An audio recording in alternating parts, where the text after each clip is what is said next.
আজকে রান্না করেছিলাম তেলাপিয়া মাছ ওই ঝিঙে আলু পেঁপে দিয়ে। চলো সেটাই তোমাদের সাথে শেয়ার করি। তার জন্য তেলাপিয়া মাছ নিয়ে নিয়েছি। এখন মাছটাকে ভালোভাবে আমি কেটে নেব। মাছ কাটা হয়ে গিয়েছে, দেখতে পাচ্ছ মাছের মাথাটা কিন্তু এখনও নড়াচড়া করছে। এবার মাছটাকে ভালোভাবে পরিষ্কার করে ধুয়ে নেব।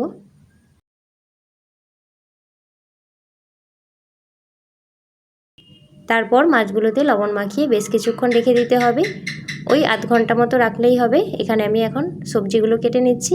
প্রথমে কেটে নিচ্ছে ঝিঙেটাকে ভালোভাবে খোসা ছাড়িয়ে লম্বা লম্বা করে কেটে নেব। এভাবেই ফালি ফালি করে নিয়েছি। ঝিঙে কাটা হয়ে গিয়েছে। এখন আলুটাকেও ছাল ছাড়িয়ে ভালোভাবে কেটে নিচ্ছি।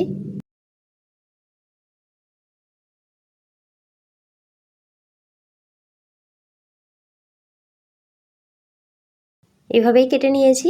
আলু কাটা হয়ে গিয়েছে। এখন পেঁপেটাকেও কেটে নেব। পেঁপেটার খোসা ছাড়িয়ে ভালোভাবে ওই আলুর মতোই করে কেটে নেব।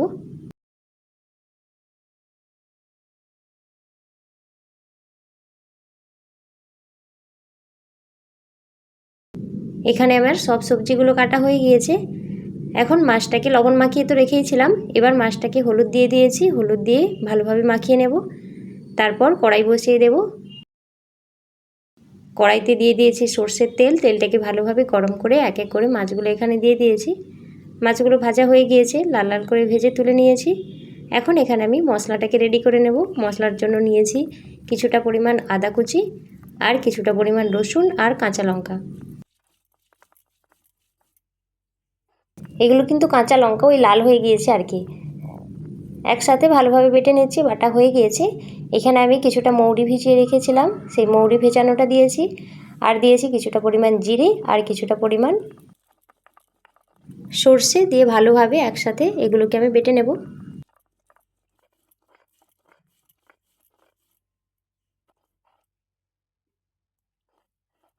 বাটা প্রায় হয়ে গিয়েছে। এখন এটাকে রেখে দিচ্ছি। কড়াইতে দিয়ে দিলাম কিছুটা পরিমাণ সর্ষের তেল। দিয়ে আলু আর পেঁপেটাকে প্রথমে দিয়েছি। দিয়ে ভালোভাবে আলু পেঁপেটাকে ভেজে নেব। এখানে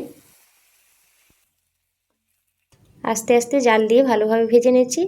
ভাজা প্রায় হয়ে গিয়েছে, লাল লাল হয়ে গিয়েছে। এখন এটাকে তুলে নিয়েছি। কড়াইতে আরও কিছুটা সর্ষের তেল দিয়ে তেলটাকে ভালোভাবে গরম করছি। তারপর এর মধ্যে দিয়ে দিলাম 5 ফোড়ন। 5 ফোড়নটা ফুটে গেলে এর মধ্যে দিয়ে দিয়েছি পেঁয়াজ কুচি। পেঁয়াজ কুচিটা দিয়ে ভালোভাবে ভাজা ভাজা করতে হবে। তারপর ওই বেটে রাখা মশলা, আদা রসুন ওই কাঁচা লঙ্কার যে বেটে রেখেছিলাম সেটার মধ্যে দিয়ে দিয়েছি। ভালোভাবে এটাকে কষাচ্ছি একটু। তারপর এখানে দিয়ে দিলাম পরিমাণ মতো হলুদ গুঁড়ো আর সামান্য একটু জল দিয়ে মশলাটাকে ভালোভাবে কষিয়ে নিতে হবে।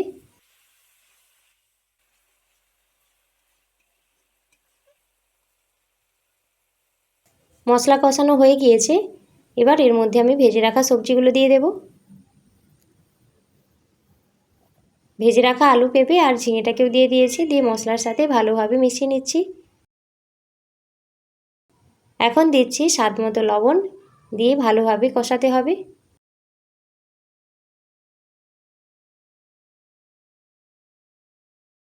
বেশ অনেকক্ষণই কিন্তু সবজিগুলোকে মশলার সাথে কষিয়ে নিচ্ছি এখানে।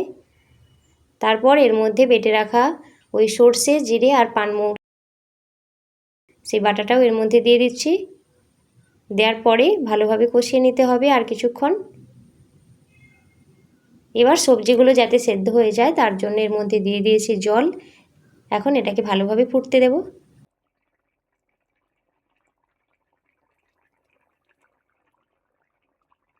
সবজি প্রায় সেদ্ধ হয়ে গেছে। এবার এর মধ্যে ভেজে রাখা মাছগুলো আমি দিয়ে দিয়েছি। মাছটা দেওয়ার পরে আরও কিছুক্ষণ ফুটিয়ে নিতে হবে।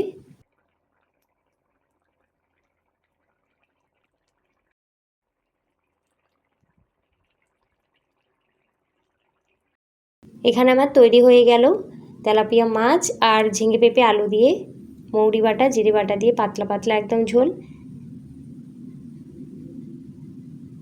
এই রান্নাটি খেতে কিন্তু অসাধারণ হয়েছিল। আর গরমের জন্য তো এই রান্নাটা একদম পারফেক্ট আছে।